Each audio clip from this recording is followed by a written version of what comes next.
Never thought I'd come back here. Did you? Well, unfortunately, for me in my horrible existence something caused me to come back. And if you don't know me, you really must have been missing out. My name is Travis, and I used to work at All King Creel's half-priced Voodoo store. First as an employee and then as King Creel's personal puppet. And then a lot of other horrible shit happened to me, including murdering my parents, being possessed by King Creel's spirit, and finally ending up here, in college. All in all, college is nowhere near as horrible as working at the Voodoo store. But in my condition, everything becomes 10 times more difficult. For starters, even though I was granted my eyes back from Baron Samedi, the rest of me still looks like the puppet I used to be. My body is paler than snow, I have big red circles on my cheeks, and the stitches holding my head on are plainly visible. So needless to say, attending college like that has posed serious challenges to my daily life. For one thing, I no longer live with Olivia and Alexandra. The college I'm attending is 3 hours away from their home, so I elected simply to move into a dorm. I managed to get a dorm with separate rooms, which saves me from always hiding my features from my roommate. I do this by applying a crap ton of foundation to my face to hide the circles and give my skin a normal, not undead look. The stitches on my neck are a bit harder to hide. Hoodies and turtlenecks are all good and such. But when it gets hot I can feel the foundation melting off my face and posing a risk of exposing me. Sometimes I even wish I could wear a collar and just say I'm into that kinda crap. But it's not all horrible. My roommate Brian is very considerate and respects my need for space. Our first meeting with each other was definitely awkward. To say my personality has changed from my whole ordeal is an understatement. The old me, who was at best indifferent and at worst an asshole, is completely gone, replaced by the new me, timid, shy and afraid to be touched. "Hey man," Brian had happily declared when I first arrived through the door into our common area. "Travis, right? So good to meet you." Brian chuckled. He's a bit shorter than me, so I had to look down just a bit to look at him. Yeah, good to meet you." I nodded and looked around the place that was going to be my new home for who knows how long. "Where's my room?"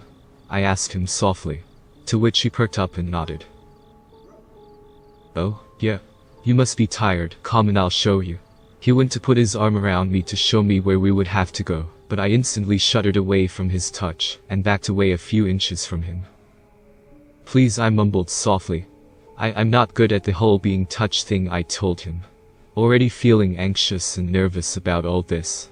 But to my surprise, Brian quickly apologized. "Shit. Sorry man. I'm just a kinda handsy dude, but I respect that." He nodded to me, and pointed towards a closed door. "Your room's right there. Go ahead and get settled. If you want I can order you some food," he offered, clearly trying to make amends with me. "That'd be cool," I told him, walking over to my room and thanking him again as I closed the door and let out a loud haggard breath. Sliding down the door and curling up into a ball as I did my best to keep the memories of King Creel and the half-priced Voodoo store down in the abyss where they belonged. I mostly spend my days locked in my room working on any homework I have, or just staying out of Brian's view. He's a good guy. But I really don't think he's anywhere near ready to see the real me. I really don't think anyone outside of Olivia and Alexandra is. Although I do call them every night for whatever kind of support they can offer me. Olivia calling me big bro really does help make me feel better. Of course, it wouldn't be me if something terrible didn't happen to me on a regular basis. And it came as a double whammy. I was sitting in a lecture doing my best to keep up with the professor's points, but being out of school for a while really has dampened my skills at note-taking. All was going well enough until I was poked from behind by someone. I flinched hard at the foreign feeling, and stared back in a panic, only seeing a confused girl with a mechanical pencil staring back at me. "Do you have any lead?" she asked me. I stared mortified at her and nodded slowly, reaching into my hoodie pocket and handing her a container full of lead. She nodded thanks to me, and opened it up to put some into her pencil. She kept eyeing me as I waited for her to return it. When she finally did, she told me something that really sent me sputtering. "Your foundation is coming off," she told me as she handed me the little container of lead. I stared up at her in horror and quickly touched my face.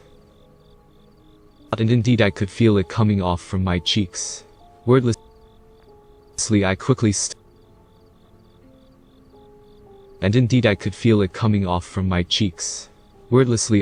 stood up and rushed out of the lecture hall. Leaving everything I came with on the seat I had taken. Making it to the bathroom, I quickly slammed the stall door closed and pulled out my phone to see how bad it was. It was enough for the circles on my cheeks to be visible. I sighed as I took out more foundation and slathered it back on my face. I returned to the hall soon after, and took my seat wordlessly as I continued in vain with keeping up with the notes. The whispers from the girls behind me didn't help much as the rest of the day went on. When the day was all done, I returned to my dorm room, and just wanted to lock myself in my room, and never leave again. Although something threw me off when I entered the dorm.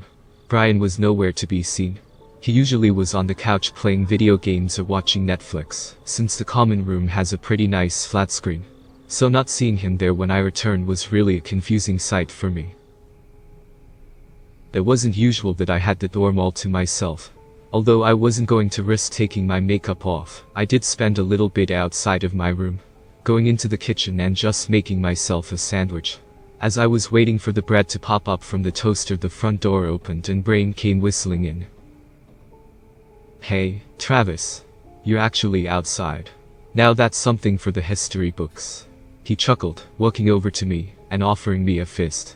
I looked at it and smiled a bit, giving him the fist bump he wanted. "Yeah. I was surprised you weren't in here," I told him, looking over when the toast popped and proceeding to get it out and lay it on a plate. I then went about starting to put my condiments on there. "Oh, yay. Sorry I didn't let you know. I got a job," he said with a good amount of pride. I looked over at him and offered him my smile and nod. It's pretty normal for college students to get a job. Gotta pay off those loans after all. "That's cool. Where did you get a job at?" I asked, spreading some mayo on my bread. "Some weird Voodoo store." He chuckled. "It's creepy as hell, but the pay is great. Honestly, I don't know why more students aren't going there to get a job. Like Jesus, man, I get 20 an hour." He laughed, going on to describe his job to me. All the while I was gripping the butter knife in my hand and trembling uncontrollably. "What's it called?" I asked him, interrupting whatever it was he was saying. I obviously caught him off guard. He was so busy telling me about the job that he had completely forgotten to inform me what it was even called. "Oh right. Got a bit carried away with that." He chuckled, looking at my sandwich with some kind of envy. "King Creole's Voodoo shop or something like that. I dunno, I'll let you know after my next shift tomorrow." I wordlessly dropped my knife and left my sandwich and Brian to go over to my dorm, ignoring Brian's questions towards me, and finally just closing my bedroom door and starting to hyperventilate. That wasn't possible. It couldn't be possible. It wasn't fucking possible. Reaching over, I quickly grabbed my phone and started typing a message to Alexandra, only for a knock on the door to knock me out of my panic state. I looked over to the door and stood up a bit from the floor I had collapsed to. Travis. You okay, man?" Brian's voice came from the other side. "If I said something that made you feel uncomfortable, I'm really sorry about it. Do you still want your sandwich?"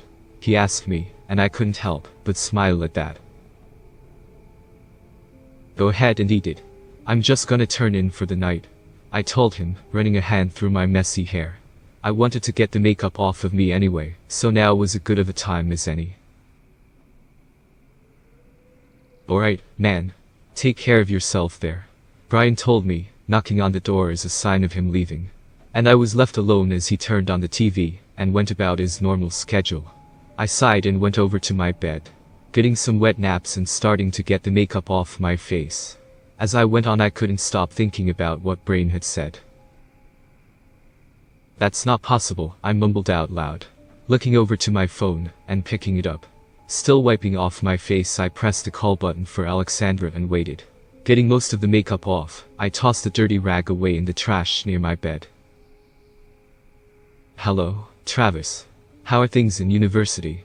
Alexandra's prim and proper voice asked me. Her voice was always a way of calming me down. Whether it was her soft and loving tones, or just that she treated me like a son, whatever it was, it made me feel much better just hearing it. "Hey, Alexandra. I had a pretty rough day today."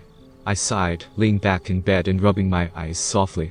I was always careful around them, really having missed them after having had buttons for eyes for so long. "Why is that?" she asked me, clearly shifting in her chair a bit. She always gets serious whenever I'm in some kind of upset state, or what have you.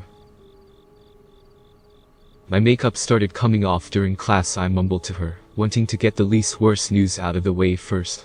"I had to run to the bathroom to put more on," I explained to her, really just wanting to vent that embarrassing moment to her. "I'm sure it's much worse in your head than it is in practice," she told me, which, while of little comfort, was most likely true. Most college kids have way more on their plate than caring about a weird dude who wears 2 sweaters all the time and wears makeup. But it still made me feel like crap. "Yeah, probably," I told her, swallowing and getting ready to tell her what was really troubling me at the time. "And my roommate got a job at a voodoo shop that's opened up on campus, apparently," I told her softly in a whisper. She was silent for a good while before taking a deep breath. "That can't be possible, Travis. He can't have come back," she tried to reassure me. I swallowed hard and opened my mouth to try and counter her point. But just remembering his button eyes, stitched up mouth and his voice in my mind led to me starting to cry.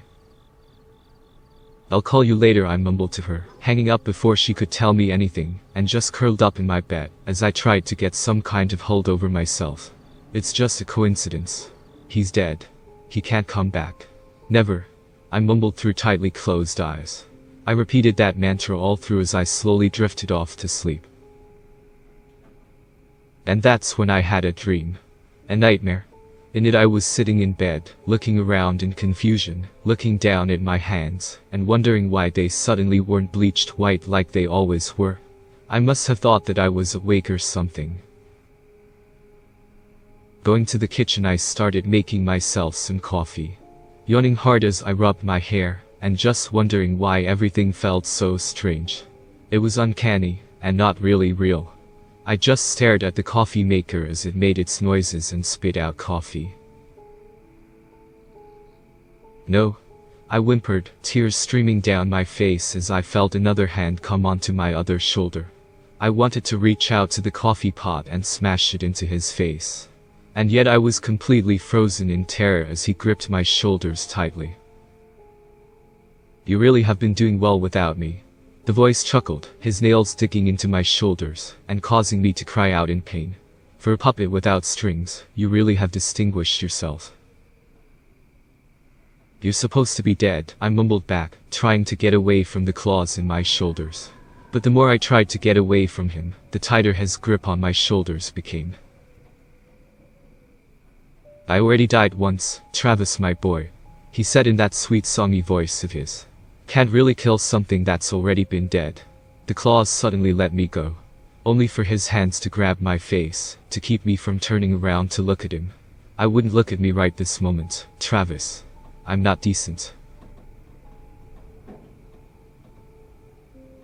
I swallowed hard as I did my best to keep myself under control. Finally, I reached out and grabbed the coffee pot with what little strength I had, and went to quickly smash it against his head. And when I saw what he looked like, I let out a loud scream, which woke me up in bed with a jolt as I hyperventilated. What I saw didn't look like the old King Creole. The only thing those two had in common was their button eyes. But this thing was an emaciated figure with long sharp claws and disproportionate limbs. It was like King Creole had been stretched out and turned into a bigger nightmare than he once was. I don't know what he was, if it was just a horrible nightmare, or if that cockroach really has found a way to crawl his way out of hell to continue to torture me.